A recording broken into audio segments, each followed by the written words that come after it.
Now, realistically, I should not have to do a disclaimer for this video, but because it's all Elite Wrestling, because of the nature of the beast, I have to do so. So, just to reinforce one more time before I get into the content of this video, I'm not anti-AEW by any means. I'm not some shill for Vince McMahon.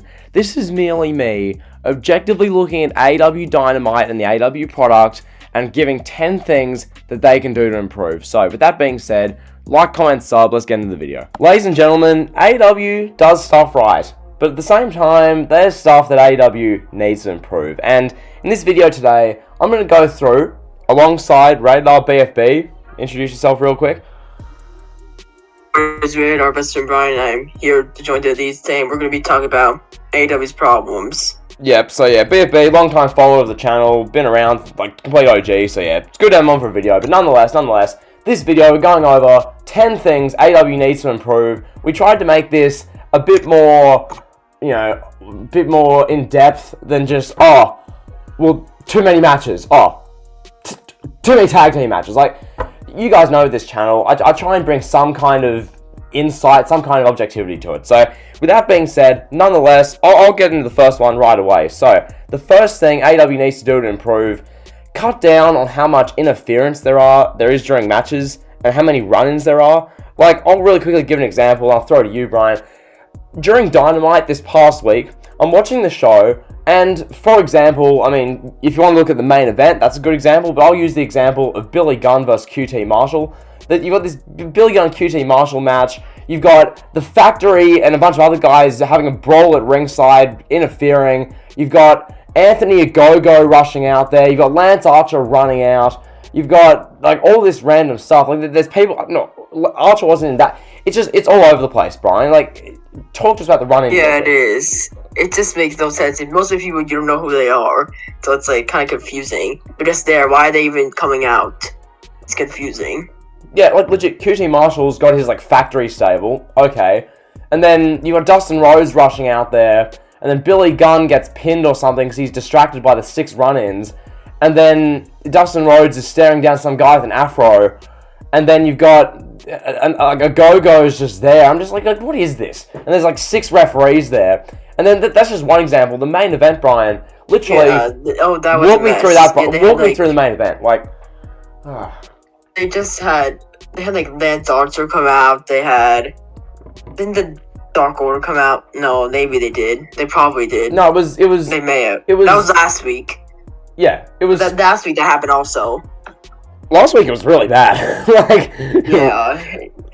Oh god, last week the Dark Order ran out there. Sting ran out there with a bat, which we'll talk about Sting in a moment. You had, it's just, last week, the week before was chaos. This week, it was Scorpio Sky rushes out there. Ethan Page rushes out there for God knows what reason. Lance Archer rushes out. Just expect us to know, like, why they're there. Like, why are they even coming out? Like, do we have to watch AEW Dark Elevation to understand why Ethan Page wants to punch Darby Allin? Like, what is this? So yeah, that's reason one. Just cut down on interference and run-ins during matches. I get you want to showcase everyone on Dynamite, but, like, that's not the way to do it. So that's reason one. Reason two, Brian, I'll throw this one to you right away. How they use Sting. We're talking about Sting. This is a legend. Like, and this is how they use him. He doesn't feel special. He comes out every week, he gets interviewed by Tony Schiavone, and someone attacks him. Like with Team Taz, when he had to feud with Team Taz, they just attacked him. That's what happened. Legit. Like, I mean, Go On Cinema made the analogy that Sting in AEW is like a cuckoo clock. He comes out with his bat, and he leaves. He comes out with his bat, saves Darby Allin, leaves. And then, if he's not just doing that, he's doing interview with Tony Schiavone. Oh my god, guys, this week on Dynamite, Sting's interviewed by Tony Schiavone. Dang. You know? They shouldn't be using him every week. He's supposed to be like a main attraction. He's like your biggest star, probably. Legit, like, if let's take WWE for example. If you had Brock Lesnar and brought him out every week Paul Heyman on Raw would talk about Brock Lesnar as Brock's bouncing up and down the ring, people wouldn't care anymore. You know, like, just the way they use him is not it. It's like, okay, Tony Khan's like, oh, we got Sting, guys, here you go. And it's like, well, there's no purpose for him interfering in every Darby Allin match. You know, like, Brian, anything else about Sting before we move on? Always me. Yeah. Yeah, nothing else. Yeah. Yeah, legit. So moving on, reason number 3. This one I talked about in decent detail in my Dynamite review. Brian, I want your thoughts on this one. Team Taz. Now, you mentioned this to me during a Discord, and I was like, that's a really damn good point. Team Taz is literally the Wyatt Family 2.0. Walk us through this one. Yeah, it sucks to see because Team Taz, like, Brian Cage, he should be, like, top star. Or they lose all his matches, basically. And they look like losers. Ricky Starks, he should be, like a mid-card heel. I mean, Hobbs could be good. Instead, they're just losing all their matches. And they just beat people up. But they just lose, so it's hard to take them seriously. Yeah, like, this is the thing. Like, you need to have at least some credibility. Like, I'm not saying, and you're not saying, they need to win every match and never lose. Yeah, That's not what we're saying. We're saying, like one of the things, I know people are going to say, like, to respond to this point, oh, well, Ricky Starks was 10-0 before he had his match with Hangman Page. I'm like, okay, so Ricky Starks has beat a bunch of hometown jobbers on AEW Dark. Who cares? Seriously, watches, yeah. Exactly. Unless you're one of the people who loves watching every match on Dynamite because you've been watching since the beginning and you feel like you've watched every AEW match and that makes you proud, hats off to you. But the fact of the matter is, people like me and you, or like most people who just tune into Dynamite, every time we see Ricky Starks, every time we see Brian Cage, every time we see Will Hobbs, they have a promo beforehand where Taz is gassing them up, Taz is making them sound big, awesome, exciting, and you get to the match and they just lose. And it's like, well, if they're not going to really win matches that mean anything, why should we care, Brian? Like, yeah, the booking of them hasn't been the best. I don't know what they're doing with them, but they've been teasing like a Brian Cage face turn. It's just confusing. Honestly, and I mean, this goes into number 4. The style of wrestling / like psychology. This one, this one annoys me the most. Yeah, you go. It's just hard to take it seriously. Obviously, Jim Ross talked about it. He buried them. When there's like a 6-man tag team match, they just stand there. It looks so choreographed and embarrassing.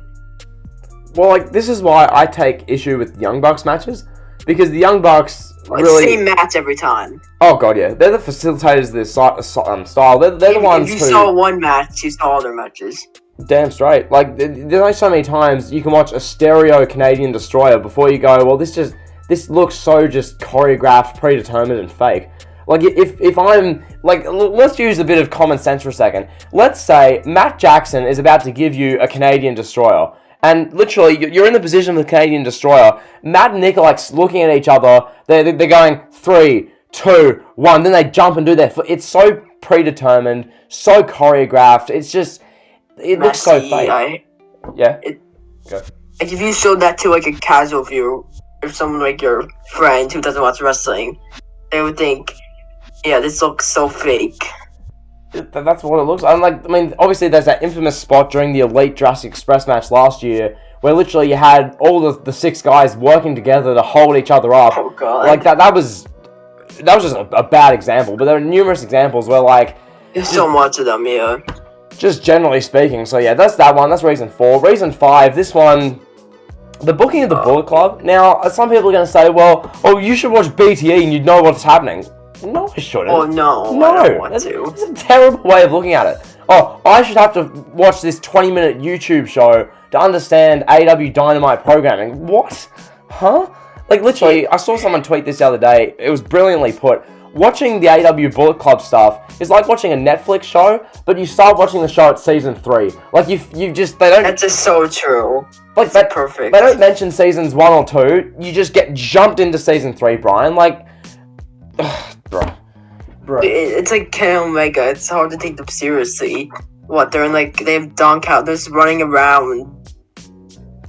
And they think Good Brothers just interfering in every match.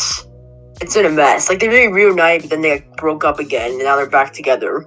Oh, but and they didn't even tell us what. But Brian, that's long-term storytelling. When they reunited it's on... It's not long-term storytelling. At New Year's Smash or New Year's Day, whichever Dynamite show it was, when they all did that, hug in the ring on like January 7th, and that was like their big coming together moment. And then I stopped watching Dynamite for 3 months, and the first thing I see is them coming together and hugging each other in April. That's long-term storytelling.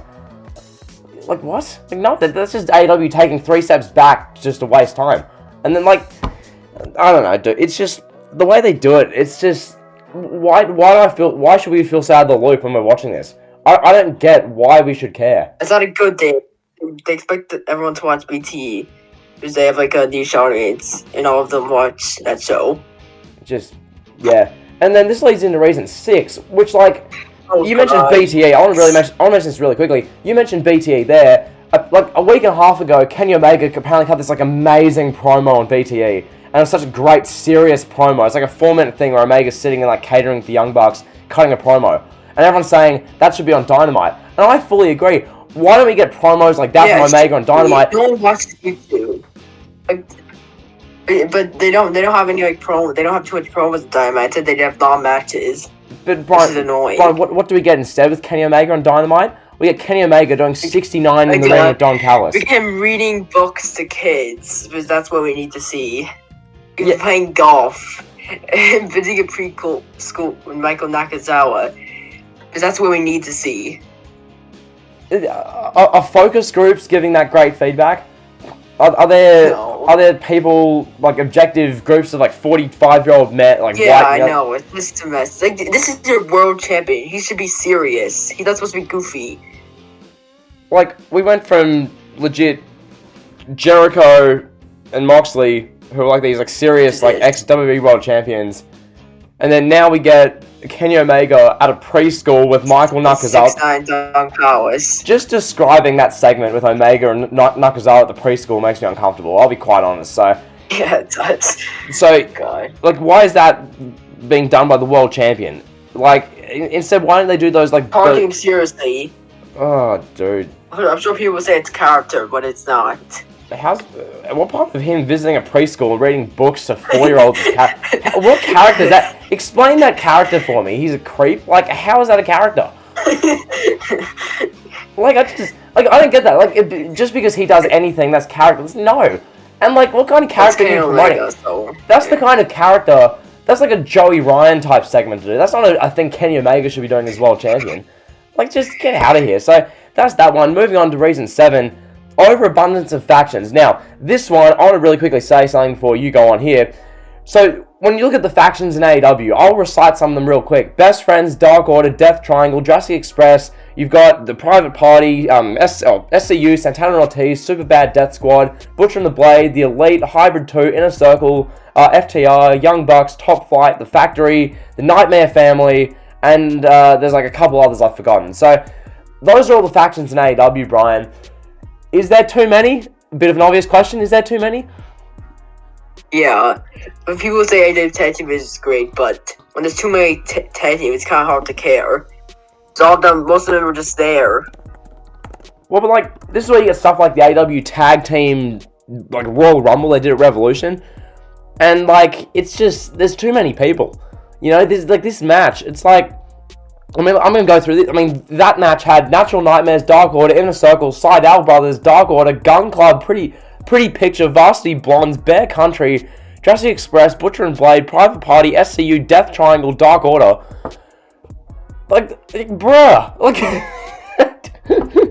oh, dude. Brian, Like, when they have like QT Marshall leading a faction, and we're supposed to care. And they just put them together, because why not? Yeah. That's what they're trying to do. It's just too many damn tag teams. So yeah, that's 7. Reason 8.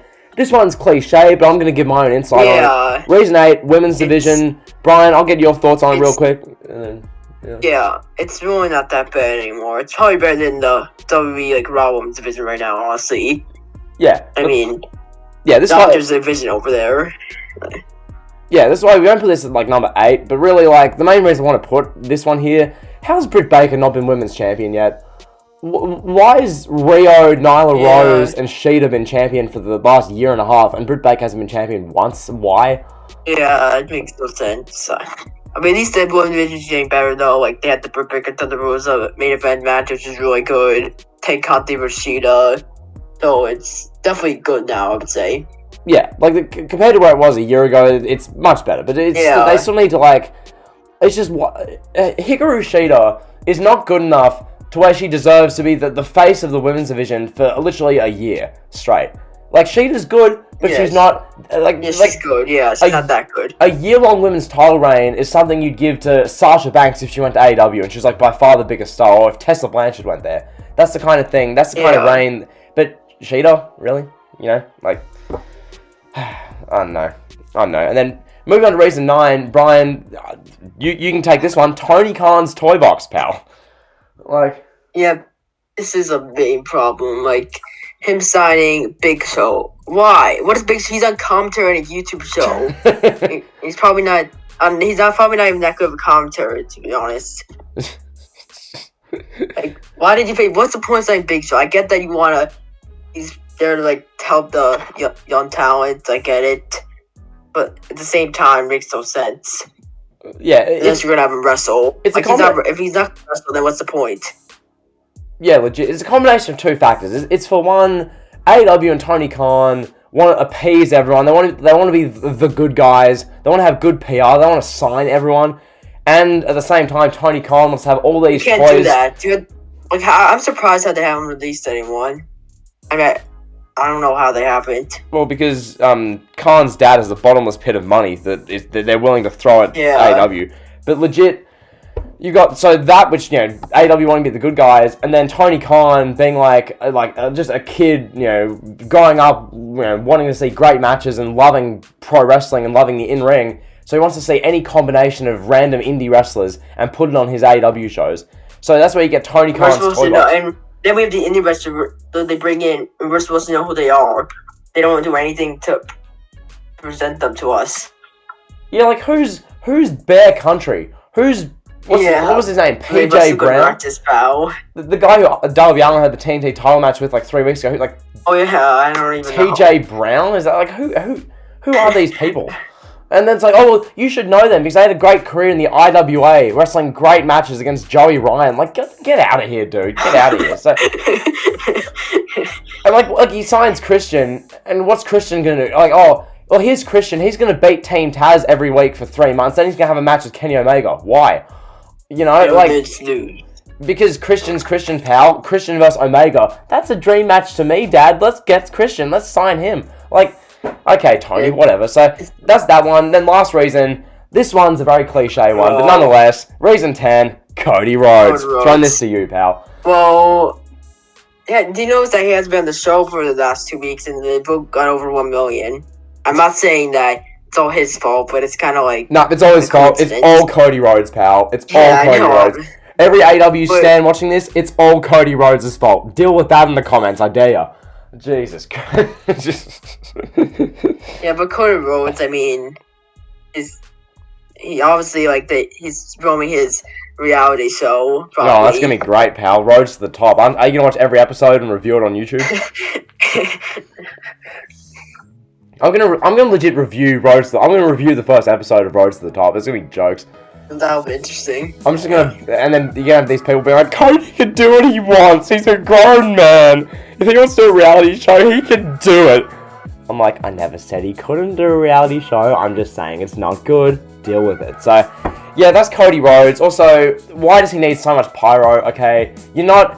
You're not Edge, okay? You're not one of these, larger than life... I'll never be, yeah. Literally, you're not Triple H.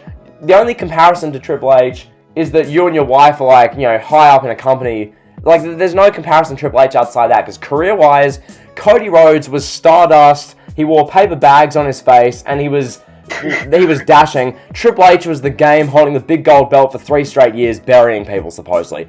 Don't compare careers. Cody Rhodes is a C-rate Miz. He's not a Triple H. Get out of here. So that's Cody Rhodes. Any closing words about just what AEW need to improve, pal?